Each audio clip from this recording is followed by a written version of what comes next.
Ce cours est une révision de l'outil de langue, l'interrogation partielle. Ça nous rappelle la phrase interrogative. Je vais vous donner une série de questions. Première phrase interrogative, est-ce que tu es d'accord? Comme réponse pour cette phrase, on aura soit oui, je suis tout à fait d'accord ou non, je ne suis pas d'accord. Dans ce cas, on parle de ce qu'on appelle une interrogation totale. Qu'est-ce que l'interrogation totale? C'est une phrase interrogative qui a une réponse par oui ou non. On parle d'interrogation totale.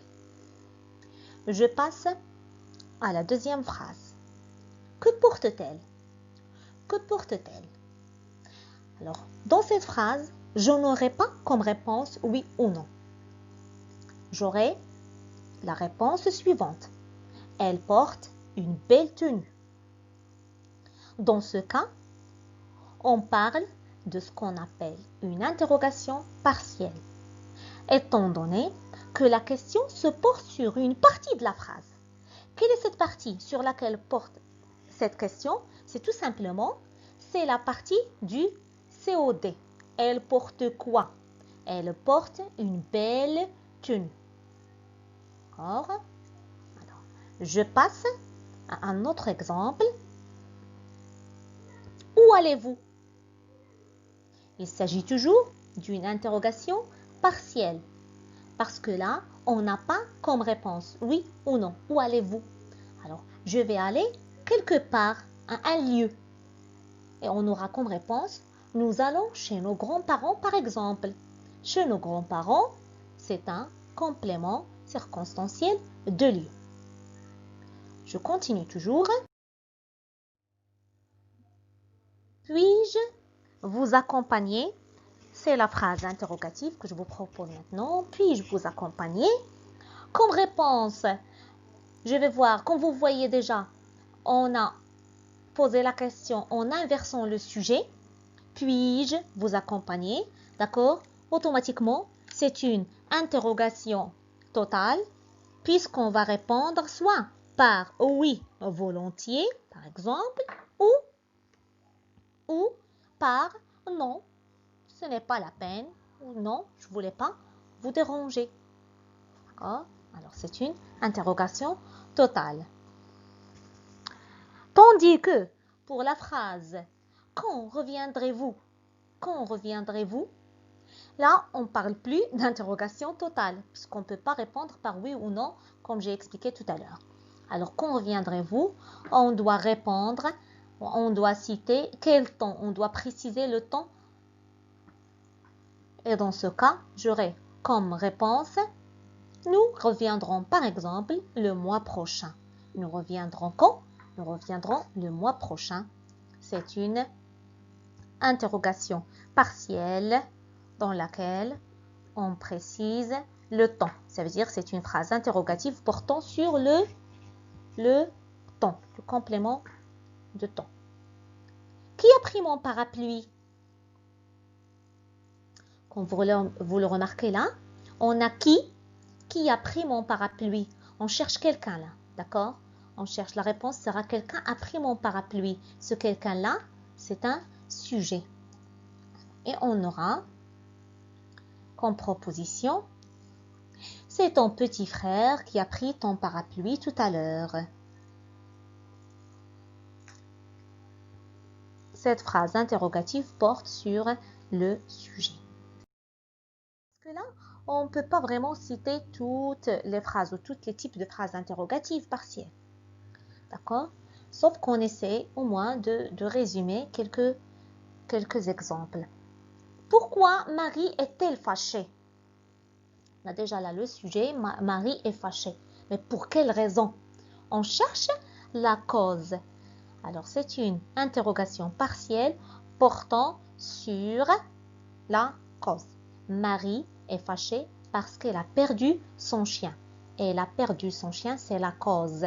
C'est ce qui répond au mot interrogatif pourquoi.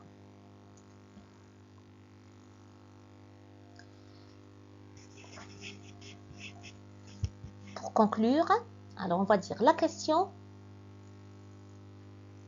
pour laquelle, la question porte sur la cause.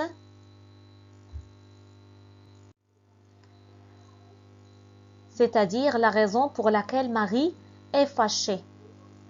On parle dans ce cas d'une interrogation partielle. Toujours. Et je vais arriver à la petite conclusion. C'est que l'interrogation totale porte sur toute la phrase. D'accord? Et cette interrogation est là pour réponse soit oui ou non. Tandis que l'interrogation partielle, elle porte sur une partie de la phrase qui peut être soit le lieu, le temps, le sujet, complément d'objet direct, complément d'objet indirect, comme j'ai signalé tout à l'heure, la cause. On s'entraîne un peu en appliquant cela. Et je vous propose ce petit exercice. C'est que vous devez chercher les questions du détective qui correspondent aux réponses suivantes.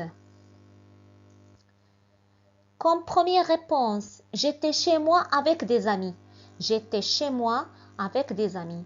Alors dans ce cas, on aura l'interrogation va porter sur une partie, étant donné qu'on n'a pas répondu ni par oui ni par non. D'accord? Alors j'étais chez moi avec des amis. Alors on aura une question qui porte sur le lieu. D'accord? C'était où? Pour la deuxième réponse, il m'a téléphoné hier vers 15 heures. Il m'a téléphoné hier vers 15 heures. On a hier vers 15 heures, ça désigne le temps. Alors notre question portera sur le temps. Troisième phrase. Il est entré à la maison en utilisant une échelle. Vous allez essayer de voir sur quoi porte cette question. Je l'ai contacté parce que j'avais un service à lui demander. Là aussi, alors là, il s'agit d'une subordonnée. Je l'ai contacté parce que. Pour quelle raison? D'accord? C'est pourquoi. Parce que j'avais un service à lui demander. Dernière phrase. C'est la femme de ménage qui a découvert le corps. N'oubliez pas qu'on parle de questions qui sont posées par un détective pour les suspects par exemple. Alors c'est la femme de ménage qui a découvert le corps. On va essayer de trouver une question convenable à cette réponse. Alors les réponses qu'on aura. Pour la première question qui était où étiez-vous à l'heure du crime? Où étiez-vous à l'heure du crime? La réponse qu'on a proposée tout à l'heure, c'était « J'étais chez moi avec des amis ». Où étiez-vous à l'heure du crime? J'étais chez moi avec des amis. Alors, la question porte sur le lieu. Pour la deuxième réponse, il m'a téléphoné hier. Il m'a téléphoné hier vers 15 heures. On va proposer comme question « Quand vous a-t-il téléphoné?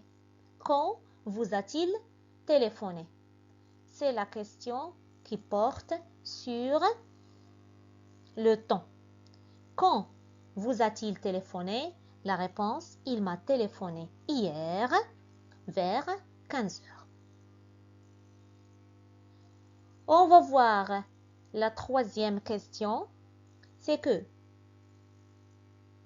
comment est-il entré? Comment est-il entré? Et on avait comme réponse proposée, c'est il est entré à la maison en utilisant une échelle. En utilisant une échelle. Dans ce cas, il ne faut pas la confondre avec la manière. C'est le moyen. C'est-à-dire par quel moyen ou à l'aide de quel moyen? À l'aide de l'échelle. Je continue. L'avant-dernière, c'était pour quelle raison ou pourquoi, en inversant le sujet, vous l'avez contacté. Alors, pour quelle raison vous l'avez contacté ou pourquoi l'avez-vous contacté? Et voilà, comme réponse, je l'ai contacté parce que j'avais un service à lui demander. Alors, la question porte sur la cause. J'espère que c'était très clair et je vous remercie pour votre attention. Au revoir.